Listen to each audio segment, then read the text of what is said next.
এতটা জঘন্য।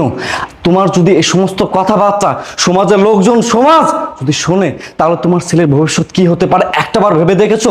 তোমার ছেলেকে যখন কাল বা পরশু বিয়ে দিতে যাবা, এই সমাজের লোকজন বলবে যার মা এমন তার ছেলে কেমন হতে পারে।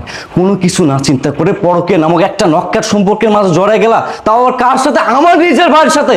আমার ভাবতে অবাক লাগতেছে আমি কার সাথে এতদিন সংসার করেছি। জানো কি, আমার এখন মনে হচ্ছে না আমি এখন কি করবো, আমার কি করা উচিত, আমি আসবো না কাঁদবো। এমন একটি দৃশ্য দেখার আগে আমি কখনো কল্পনা করতে পারি নাই যে আমাকে এমন একটি দিন আমাকে দেখতে হবে। এর থেকে ভালো হয়তো কি জানো, এর থেকে ভালো হয়তো যদি আমার মরণ হতো। জানো ইপ্তি, সেদিন যখন আমার ছেলে খাবারের টেবিলে তোমাকে বলতেছিল না, আম্মু আমি তোমার সাথে ঘুমাতে চাই, তখন তুমি কি করলা? তুমি আমার ছেলের কথাটাকে ঘুরে নিলা।